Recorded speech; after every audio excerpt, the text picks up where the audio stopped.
Welcome back to our classes. Dear students, ഇന്ന് നമ്മൾ ഷാഹീൻ മിസ്ട്രിയുടെ ദീദി എന്ന പേരുള്ള പാഠത്തിൻ്റെ ചോദ്യോത്തരങ്ങളാണ് ഡിസ്കസ് ചെയ്യാനായിട്ട് പോകുന്നത്.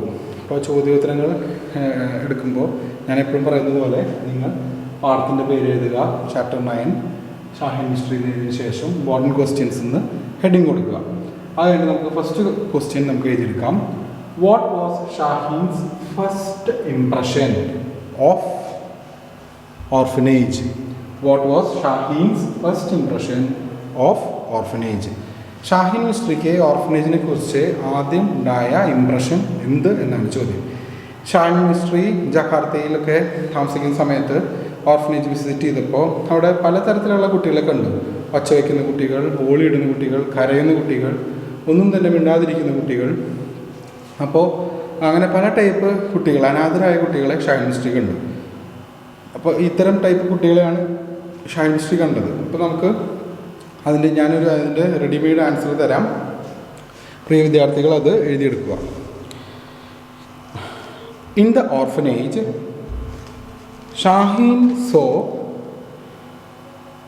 Crying children. ഉത്തരമാണ് എഴുതണേട്ടോ, മാർജിനൽ ആൻസറിന് എഴുതി തുടങ്ങുക. ആദ്യത്തെ ക്വസ്റ്റ്യൻ നിങ്ങൾ എഴുതി കാണുമെന്ന് പ്രതീക്ഷിക്കുന്നു. ക്വസ്റ്റ്യൻ നമ്പർ ഇട്ട് എഴുതി കാണുമെന്ന് പ്രതീക്ഷിക്കുന്നു. അതിനെ തുടർന്ന് നമ്മൾ ഉത്തരങ്ങളാണ് എഴുതുന്നത്. അപ്പോൾ ഞാൻ ഒരിക്കൽ കൂടി പറയാം, ഫസ്റ്റ് സെൻറ്റൻസ് കൂടി പറയാം.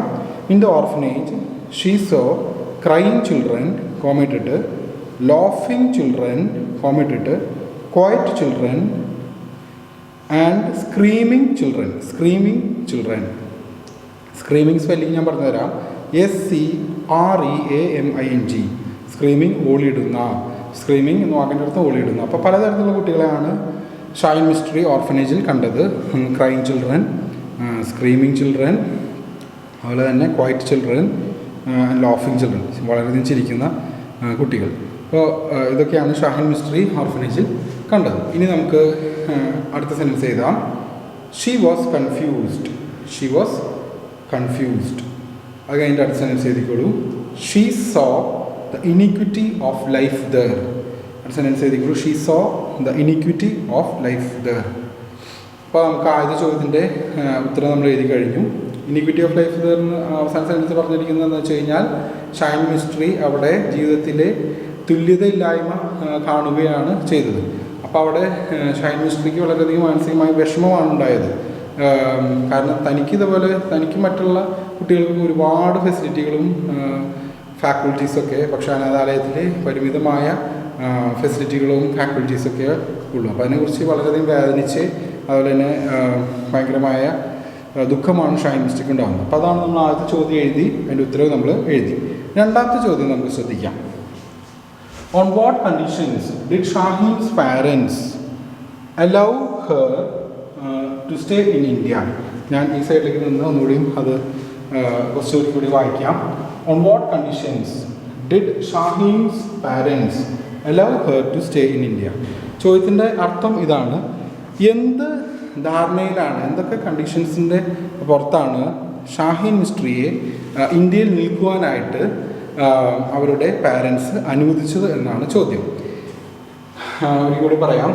എന്തെല്ലാം ടേംസിലും എന്തെല്ലാം കണ്ടീഷൻസിലാണ് ഷാഹീൻ മിസ്ട്രി ഇന്ത്യയിൽ നിൽക്കാനും മറ്റ് സോഷ്യൽ സർവീസുകൾ നടത്താനൊക്കെ അനുവദിച്ചത്? എന്ത് ധാരണയിലാണ്? രണ്ട് കാര്യങ്ങളാണ് ഷാഹീൻ മിസ്ട്രിയുടെ മാതാപിതാക്കൾ പറഞ്ഞത്. ഒന്ന്, അവൾ ഇന്ത്യയിലുള്ള ഏതെങ്കിലും ഒരു സ്ഥലത്തെ നല്ല ക്വാളിറ്റിയുള്ള ഒരു കോളേജിൽ നിന്ന് അണ്ടർ ഗ്രാജുവേഷൻ പാസ്സാകണം. അതിനുശേഷം ഗ്രാജുവേഷൻ ഏതെങ്കിലും വിദേശത്ത് നല്ല രീതിയിൽ ചെയ്യണം എന്നായിരുന്നു അവരുടെ രണ്ട് ആവശ്യങ്ങൾ, അല്ലെങ്കിൽ രണ്ട് കണ്ടീഷൻസ്. അവർ ഇങ്ങനെ പറയുകയും കൂടി ചെയ്തു, സാധാരണ നീ ഇന്ത്യയിൽ വരുന്നത് പോലെയല്ല ഒരു ലോങ് ടേം പീരീഡിൽ ഇന്ത്യയിൽ നിൽക്കുന്നത്. കുറേ സമയം ഇന്ത്യയിൽ നിൽക്കുന്നത് സാധാരണ 2 മാസം വന്ന് മടങ്ങുന്ന പോലെയല്ല. അപ്പോൾ കുറച്ചുകൂടിയും ഒരു സീരിയസ്നെസ് ഡിമാൻഡ് ചെയ്യുന്ന സിറ്റുവേഷൻ ആയിരിക്കും അത് എന്നാണ് ഷാഹീൻ മിസ്ട്രിയുടെ പാരൻസ് ഷാഹീൻ മിസ്ട്രിയോട് പറഞ്ഞത്. അപ്പോൾ രണ്ട് കണ്ടീഷൻസ് അവളെ ഇന്ത്യയിൽ നിൽക്കാൻ അവർ അനുവദിക്കണമെങ്കിൽ 2 കണ്ടീഷൻസ് പാലിക്കണം. ആ 2 കണ്ടീഷൻസാണ് നമ്മൾ നേരത്തെ പറഞ്ഞത്. ഇനിയിപ്പോൾ അതിൻ്റെ ഒരു റെഡിമെയ്ഡ് ആൻസറാണ് നമ്മൾ എഴുതാൻ പോകുന്നത്. Shaheen's parents put forward 2 conditions 2 dot ഇട്ടിട്ട് she would get admission into a good undergraduate college in the city is the first condition. അപ്പോൾ ഓൺ 2 കണ്ടീഷൻസ് എന്ന് പറഞ്ഞല്ലോ. അപ്പോൾ ആദ്യത്തെ കണ്ടീഷനാണ് പറഞ്ഞത്. അപ്പോൾ ഞാനത് ആ സെൻറ്റൻസ് ഒരിക്കൽ വായിക്കാം. ഷാഹീൻസ് പാരൻസ് പുട്ട് ഫോർവേഡ് 2 കണ്ടീഷൻസ്. എന്നിട്ട് ദ ഫസ്റ്റ് കണ്ടീഷൻ ഈസ് എന്ന് പറഞ്ഞ് എഴുതാൻ കുറച്ച് നല്ലത്. ഫസ്റ്റ് കണ്ടീഷൻ ഈസ് എഴുതാത്തൊരു കാര്യത്തിൽ ഒരു ആരോ ഇട്ടിട്ട് അതിന് മുകളിൽ എഴുതിക്കും. The first condition is that she should get admission into a good undergraduate college in the city and full stop എടുക്കുക. The second condition is that later after their undergraduation she should go to abroad to obtain a graduation degree. ഒരിക്കൽ കൂടി ഞാൻ പറയാം, രണ്ടാമത്തെ sentence ഒരിക്കൽ കൂടി പറയാം. After her undergraduation the second condition is that after the undergraduation Shaheen should go to abroad to obtain a graduation degree. അപ്പോൾ അത് ക്ലിയർ ആയെന്ന് കരുതുന്നു. ചെറിയ അങ്ങോട്ടും ഇങ്ങോട്ടും വാക്കുകൾ ജംപ്ലിങ് അല്ലെങ്കിൽ ഒരു പസിൽ പോലെ നിങ്ങൾക്ക് തോന്നാം, പക്ഷെ അർത്ഥം സെയിം ആയിരിക്കും. കാരണം ഞാൻ ഈ ബുക്കിലുള്ളതിനേക്കാൾ കൂടുതൽ പോയിൻറ്റ്സ് നിങ്ങൾക്ക് എഴുതാൻ വേണ്ടിയിട്ട് സെൻറ്റൻസ് മേക്കപ്പ് ചെയ്തിട്ട് തരുന്നുണ്ട്. അപ്പോൾ 2 പ്രാവശ്യം പറഞ്ഞതിൽ ചിലപ്പോൾ എക്സാക്ട് സെയിം അല്ലെങ്കിൽ ആകാം, അങ്ങനെയാണ് പൊതുവെ പതിവ്. അങ്ങനെ അല്ലെങ്കിൽ നിങ്ങൾ അത് 2 സെൻറ്റൻസിൻ്റെ ഒരു കോമ്പിനേഷൻ എഴുതി വെക്കുക കേട്ടോ. അപ്പോൾ കൂടുതൽ പോയിൻറ്റ്സ് അതിൽ അടങ്ങും. അപ്പോൾ ഇനി ഇപ്പോൾ നമ്മുടെ രണ്ടാമത്തെ ചോദ്യവും കഴിഞ്ഞു. ഇനി നമുക്ക് മൂന്നാമത്തെ ചോദ്യം നമുക്ക് നോക്കാം. How did Shaheen manage to get her admission even when the admissions were closed? മൂന്നാമത്തെ ചോദ്യം വളരെ ഇമ്പോർട്ടൻ്റ് ആയിട്ടുള്ള ചോദ്യങ്ങളിൽ ഒന്നാണ്. രണ്ടാമത്തെ ചോദ്യം ഇമ്പോർട്ടൻ്റ് ആണ് കേട്ടോ. മൂന്നാമത്തെ ചോദ്യത്തിൽ ഇങ്ങനെയാണ് പറയുന്നത്, എങ്ങനെയാണ് ഷാഹീനെ അഡ്മിഷൻ ലഭിച്ചതെന്ന്. കോളേജുകളിലെ അഡ്മിഷൻ കഴിഞ്ഞിട്ടും എങ്ങനെയാണ് ഷാഹീന് അഡ്മിഷൻ ലഭിച്ചതെന്നാണ് ചോദ്യം. അപ്പോൾ നമുക്കതിൻ്റെ ഉത്തരം നോക്കാം. ഷാഹീൻ്റെ അഡ്മിഷൻ്റെ ടൈം കഴിഞ്ഞു. അതായത് ക്ലാസ്സുകൾ തുടങ്ങി 3 മാസം കഴിഞ്ഞിട്ടാണ് ഷാഹീൻ്റെ അഡ്മിഷൻ വരുന്നത്. അപ്പോൾ അവിടെ അഡ്മിഷൻ കിട്ടാനുള്ള സാധ്യത ഇല്ലല്ലോ. അപ്പോൾ അതെങ്ങനെയാണ് അവൾ ഓവർകം ചെയ്തത്, എങ്ങനെയാണ് അഡ്മിഷൻ ലഭിച്ചതെന്നാണ് ചോദ്യം. നമുക്കറിയാം, അവൾ ആ കോളേജിൻ്റെ പ്രിൻസിപ്പാളെ കാണാനായിട്ട് ചെന്നു. കാണാൻ ബുദ്ധിമുട്ടാണെന്ന് ഓഫീസ് അസിസ്റ്റൻസ് പറഞ്ഞു. കാരണം അഡ്മിഷൻ കഴിഞ്ഞിട്ട് 3 മാസം കഴിഞ്ഞു, ഇനി ഒരു പുതിയ അഡ്മിഷൻ എടുക്കില്ല എന്ന് പറഞ്ഞു. അങ്ങനെ നിൽക്കുന്ന സമയത്ത് ഒരു സ്റ്റുഡൻറ്റ് വന്നിട്ട് പറഞ്ഞു, ഇവിടെ മറ്റൊരു വഴിയിലൂടെ പ്രിൻസിപ്പാളിൻ്റെ ഓഫീസിലേക്ക് എത്താം. അങ്ങനെ അവൾ ആ വഴിയിലൂടെ പ്രിൻസിപ്പാളിൻ്റെ ഓഫീസിലെത്തുകയും ഫാദർ ഡിക്രൂസ് എന്നു പേരുള്ള ആ പ്രിൻസിപ്പാളിനെ കണ്ട് സംസാരിക്കുകയും എൻ്റെ ജീവിതം നിങ്ങളുടെ കയ്യിലാണ് എന്ന് പറയുകയും ചെയ്തു. ഫാദർ എന്നെ ഹെൽപ്പ് ചെയ്തില്ലെങ്കിൽ എനിക്ക് ഇവിടെ അണ്ടർ ഗ്രാജുവേഷൻ പ്രോഗ്രാം അറ്റൻഡ് ചെയ്യാൻ പറ്റില്ല. അപ്പോൾ അറ്റൻഡ് ചെയ്യാൻ പറ്റാതെ വന്നാൽ എനിക്ക് ഞാൻ ഉദ്ദേശിച്ച ഉദ്ദേശങ്ങൾ അല്ലെങ്കിൽ ലക്ഷ്യങ്ങൾ നേടിയെടുക്കാൻ സാധിക്കില്ല. അപ്പോൾ ഈ കാരണങ്ങളാൽ എത്രയും പെട്ടെന്ന് എനിക്ക് അഡ്മിഷൻ തരണം. എനിക്ക് ഇന്ത്യക്ക് വേണ്ടി നല്ല കാര്യങ്ങൾ ചെയ്യുവാനാണ്. അണ്ടർ പ്രിവിലേജ്ഡ് ആയിട്ടുള്ള കുട്ടികൾക്ക് നല്ല രീതിയിൽ എനിക്ക് ക്ലാസ്സുകൾ നടത്തണമെന്ന ആഗ്രഹം എനിക്കുണ്ട്. അവരെ ഹെൽപ്പ് ചെയ്യണമെന്നാണ് എൻ്റെ ആഗ്രഹം. അതുകൊണ്ട് ദയവ് ചെയ്ത് ഫാദർ എന്നെ ഇവിടെ ജോയിൻ ചെയ്യാൻ അനുവദിക്കണമെന്ന് പറഞ്ഞ് പ്ലീഡ് ചെയ്യുകയാണ് ഷൈൻ മിസ്ട്രി ഫാദർ ഡിക്രൂസിനോട് ചെയ്തത്, അപേക്ഷിച്ചു. അപ്പോൾ ആ സമയത്ത് ഫാദർ ഡിക്രൂസ് ഒരുപാട് ചോദ്യങ്ങൾ തിരിച്ച് ഷാഹിൻ മിസ്ട്രിയോട് ചോദിക്കുന്നുണ്ട്. അതെന്തിനാണെന്ന് വെച്ച് കഴിഞ്ഞാൽ എത്രത്തോളം ഇൻറ്റൻസിറ്റി ഈ ആഗ്രഹത്തിന് ഷാഹിൻ മിസ്ട്രി നൽകുന്നുണ്ട് എന്നറിയാനാണ് 2-3 ചോദ്യങ്ങൾ ഫാദർ ഡിക്രൂസ് നൽകുന്നത്. അപ്പോൾ അങ്ങനെ ആ നന്മ നിറഞ്ഞ ഹൃദയമുള്ള ഫാദർ ഷാഹിൻ മിസ്ട്രിക്ക് അവിടെ ചേർന്ന് പഠിക്കാൻ അവസരം കൊടുക്കുകയാണ്. ഫാദറിന് തിരിച്ചറിഞ്ഞു ഈ ഷാഹിൻ മിസ്ട്രി ഒരുപാട് നന്മയുള്ള വ്യക്തിയാണ്. അണ്ടർ പ്രിവിലേജ്ഡ് ആയിട്ടുള്ള കുട്ടികളെ ഹെൽപ്പ് ചെയ്യണം എന്ന ആഗ്രഹത്തോടെയാണ് ഷാഹിൻ മിസ്ട്രി ഇവിടെ അണ്ടർ ഗ്രാജുവേഷൻ പ്രോഗ്രാമിന് വേണ്ടി വന്നിട്ടുള്ളത്. അപ്പോൾ ഞാനായിട്ട് എന്തെല്ലാം സഹായങ്ങൾ ചെയ്യാം അത് ഞാൻ ചെയ്യുമെന്നുള്ള ഒരു നന്മ ആ ഫാദറിലുണ്ടായിരുന്നു. ഫാദർ ഡിക്രൂസ് അങ്ങനെയാണ് അഡ്മിഷൻ കൊടുത്തതും ഷാഹിൻ മിസ്ട്രി അവിടെ പഠിച്ചത്. ഇനി നമുക്ക് അതിൻ്റെ റെഡിമെയ്ഡ് ആൻസർ നമുക്ക് എഴുതാം. ഷാഹിൻ മിസ്ട്രി almost കമ്പൽഡ് ഉത്തരമാണ് എഴുതാനായിട്ട് ആൻസർ ഒന്ന് എഴുതിക്കോളൂ.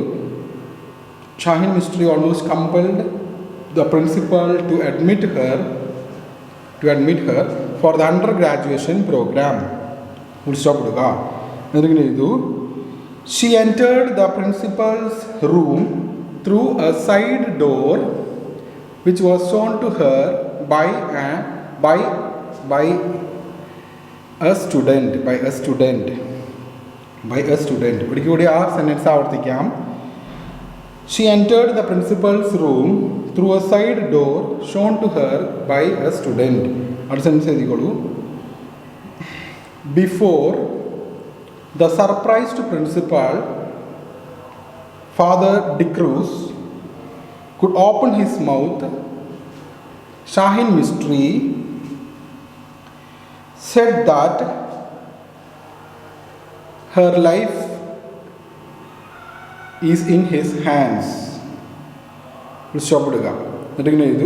She said that she wanted to do something for the children of India. ഒരിക്കൽ പറഞ്ഞു തരാം. ബിഫോർ ആ സെൻറ്റൻസ് ഒരിക്കൽ ആവർത്തിക്കുക കേട്ടോ. ബിഫോർ തൊട്ടിട്ട്. Before the surprised principal Father D'Cruz could open his mouth, Shaheen said to him that her life is in his hands. അത് കഴിഞ്ഞ് ഫുൾ സ്റ്റോപ്പ് എടുക്കുക. ഇങ്ങനെ എഴുതു. She wanted to do something for the children of India. അതിന് full stop എടുക്കുക. എന്നിട്ട് ഇങ്ങനെ എഴുതു. She said that she did not know how to achieve her goal, but only knows that she has to achieve the goal. That sentence edu. The principal asked her a few questions and then she was admitted. We'll stop it. This is how Shahin Mistry got her admission to St. Xavier's College. We'll stop it. അപ്പോൾ നമ്മൾ ഈ ക്ലാസ്സിൽ നമ്മൾ discuss ചെയ്തത് 3 ക്വസ്റ്റ്യൻസാണ് നമ്മൾ discuss ചെയ്തത്. അപ്പോൾ ആ 3 ക്വസ്റ്റ്യൻസിൻ്റെ ആൻസറും ഇപ്പോൾ ഞാൻ നിങ്ങൾക്ക് റെഡിമെയ്ഡായിട്ട് തന്നു. അതിൻ്റെ പോയിൻറ്റ്സ് ഞാൻ ആദ്യം ഡിസ്കസ് ചെയ്തതിന് ശേഷം റെഡിമെയ്ഡ് ആൻസർ തന്നു. റെഡിമെയ്ഡ് ആൻസറിൽ എന്തെങ്കിലും ഡൗട്ട് ഉണ്ടെങ്കിൽ ഒന്ന് സ്റ്റോപ്പ് ചെയ്ത് റിവൈൻഡ് ചെയ്ത് വീണ്ടും പ്ലേ ചെയ്യുക, ക്ഷമയോടുകൂടി പ്ലേ ചെയ്യുക. അപ്പോൾ 2 സെൻറ്റൻസുകൾ കൃത്യമായിട്ട് നോട്ട്ബുക്കിൽ എഴുതി വെച്ച് അത് പരീക്ഷ സമയത്ത് എടുത്ത് പഠിക്കുക. മനസ്സിലായല്ലോ? അപ്പോൾ അത് നിങ്ങൾക്ക് സിമ്പിളായിട്ട് നടക്കാവുന്ന കാര്യമാണ്. ഇനി ബാക്കി കുറച്ച് ചോദ്യം കൂടി ഉണ്ട്. അത് ഞാൻ അടുത്ത ക്ലാസ്സിൽ തരാം. കാരണം എന്താ വെച്ച് കഴിഞ്ഞാൽ ഇപ്പോൾ തന്നെ വീഡിയോ ടൈമിംഗ് എന്ന് പറയുന്നത് 14 മിനിറ്റിൻ്റെ അടുത്തെത്തി. അപ്പോൾ വീഡിയോ ഡ്യൂറേഷൻസ് കൂടുന്തോറും നിങ്ങൾക്ക് പഠിക്കാനുള്ള നിങ്ങൾക്ക് കൂടുതൽ ഒരു മോണോട്ടണി തോന്നാതിരിക്കാനും പിന്നെ അതുപോലെ തന്നെ എഡിറ്റിംഗ് വർക്കുകളൊക്കെ വളരെ പ്രിസൈസായിട്ട് ചെയ്യുവാനും സൗണ്ട് മിക്സ് ചെയ്യലൊക്കെ കറക്റ്റായിട്ട് വരുത്താനൊക്കെ ഷോർട്ട് വീഡിയോസ് 15 മിനിറ്റിൻ്റെ ഉള്ളിൽ നിൽക്കുന്ന വീഡിയോസാണ് കുറച്ചുകൂടി ഹെൽപ്ഫുള്ളായിട്ടുള്ള കാര്യങ്ങൾ. അപ്പോൾ ആയതിനാൽ ഇപ്പോൾ ഈ ക്ലാസ് ഞാനിവിടെ നിർത്താണ്. തുടർന്നുള്ള ചോദ്യങ്ങൾ അടുത്ത ക്ലാസ്സിൽ ഉണ്ടായിരിക്കും. അപ്പോൾ അതുകൊണ്ട് അടുത്ത ക്ലാസ്സിൽ നമുക്ക് അടുത്ത ചോദ്യങ്ങൾ ഡിസ്കസ് ചെയ്യാം. അപ്പോൾ തൽക്കാലത്തേക്ക് നമ്മളിവിടെ ക്ലാസ് നിർത്തുകയാണ്. അപ്പോൾ ഞാനിപ്പോൾ പറയുന്നത് പോലെ സ്റ്റേ സേഫ് അറ്റ് ഹോം. തിരക്കുള്ള സ്ഥലങ്ങളിലേക്ക് പോകാതിരിക്കുക, സേഫായിട്ടിരിക്കുക. അതുപോലെ തന്നെ കൈകൾ ഗവൺമെൻറ് നോംസ് പ്രകാരം 20 സെക്കൻഡിലധികം സോപ്പുകൾ ഉപയോഗിച്ച് വൃത്തിയായി കഴുകി സൂക്ഷിക്കുക. അതുപോലെ തന്നെ മാസ്ക് ധരിക്കുക പൊതുസ്ഥലങ്ങളിലേക്ക് പോകുമ്പോൾ. ഇതൊക്കെ പറഞ്ഞുകൊണ്ട് ഞാൻ എൻ്റെ പ്രിയ വിദ്യാർത്ഥികളോട് നമ്മുടെ ക്ലാസ് ഇപ്പോൾ ഈ സെഷൻ അവസാനിപ്പിക്കുകയാണെന്ന് പറയുന്നു. നമ്മുടെ അടുത്ത ക്ലാസ് ഉണ്ടായിരിക്കും. അതിൽ നമ്മൾ അടുത്ത ചോദ്യങ്ങൾ ഡിസ്കസ് ചെയ്യുമെന്ന കാര്യം കൂടി ഓർമ്മപ്പെടുത്തിക്കൊണ്ട് I am signing off. Thank U.